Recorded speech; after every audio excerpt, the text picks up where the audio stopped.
చేతికి మట్టి అంటకూడదు, కానీ వ్యవస్థీకృత నేరం చేయాలి. ఎలా అంటే ఈనాడు కిరణ్ను అని అడిగితే చాలు, ఆయన చక్కని స్కెచ్ గీసిస్తారు. నేరం చేసినా తప్పించుకునేందుకు ఎలా వ్యవహరించాలో కూడా సూచిస్తారు. అయితే ప్రస్తుతం ఆయన తన సేవల్ని కేవలం చంద్రబాబుకే వినియోగిస్తున్నారు.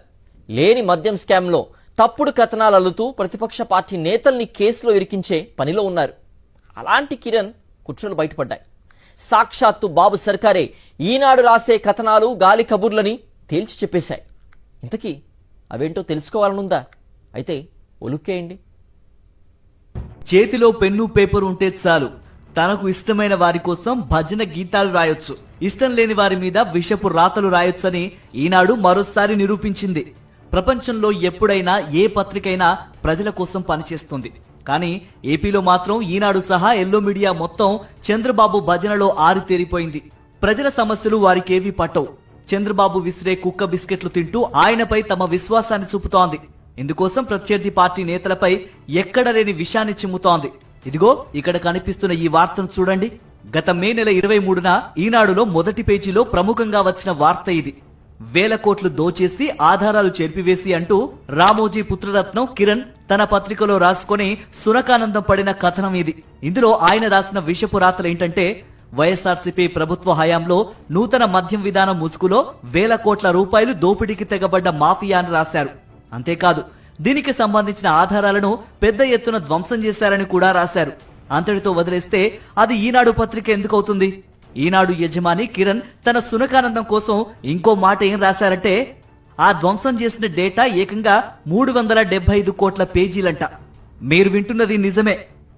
ఈనాడు రాసింది అక్షరాల 375 కోట్ల పేజీల డేటాను ధ్వంసం చేశారనే ఆ వాక్యం చదివాక అప్పుడే 2 తెలుగు రాష్ట్రాల్లో ప్రజల గుండె పగిలినంత పనైంది. 1 కాదు, 2 కాదు, 1,00,000 కాదు, కోటి కాదు, ఏకంగా 375 కోట్ల పేజీల డేటాను ధ్వంసం చేశారంటూ ఆయన గారు రాసిన విషపు రాతలు చూసి చివరికి సొంత పాఠకులు కూడా బిత్తరపోయారు. ఈనాడులో చెత్త రాస్తారని తెలుసు, కానీ మరీ ఇంతగా రాస్తారా అనేది ఆ రోజు మరోసారి వారికి కూడా తెలిసి వచ్చింది. ఇలాంటి దిక్కుమాలిన కథనం రాసిన రామోజీ కుమారుడి బతుకును బేవరేజెస్ కార్పొరేషన్ బట్టబయలు చేసింది. అదంతా అబద్ధమని తేల్చి చెప్పింది. ఈనాడు రాసిన దిక్కుమాలిన కథనం పచ్చి బూతు అని బేవరేజెస్ కార్పొరేషన్ చెప్పింది. ఏపీకి చెందిన ఒక అడ్వకేట్ సమాచార హక్కు చట్టాన్ని ఉపయోగించుకొని ఈనాడులో వచ్చిన ఆ కథనంపై ప్రశ్నించారు. అందులో రాసినట్లు 375 కోట్ల పేజీల డేటాను చెరిపివేశారా, ఇందుకోసం విదేశీ నిపుణులను ఉపయోగించుకున్నారా అని అడిగితే బేవరేజెస్ కార్పొరేషన్ ఇదంతా కట్టుకథ అని తేల్చి చెప్పింది. అందుకు సాక్ష్యాలే వారు సమాధానంగా ఇచ్చిన ఈ పేపర్లు.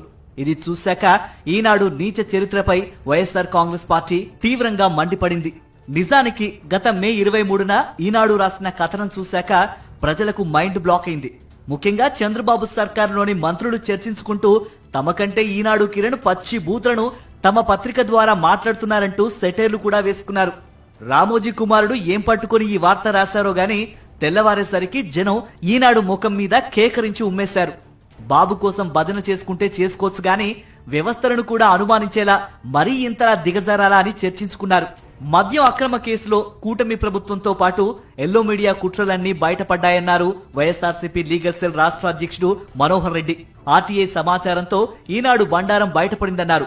375 కోట్ల పేజీలను డిలీట్ చేసిందని, ఈనాడు రాసిన వార్తలన్నీ తప్పేనని ఏపీ బేవరేజెస్ కార్పొరేషన్ తేల్చి చెప్పిందన్నారు. ఈనాడులో ఎంత దుర్మార్గమైన వార్త అంటే 3.58 లక్షల జీబీల డేటా నాశనం చేసిన వైకా మద్యం ముఠా. ఆ డేటా 375 కోట్ల పేజీలు, రికార్డులు, డాక్యుమెంట్లకు సమానం.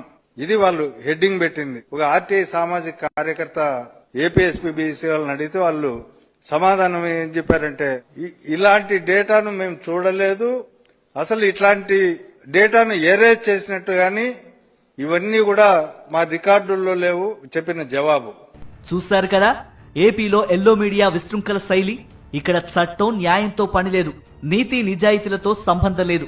చంద్రబాబు వేసే బిస్కెట్ల కోసం ఏదైనా చేయటానికి ఎల్లో మీడియా ఎంతకైనా సిద్ధంగా ఉంది.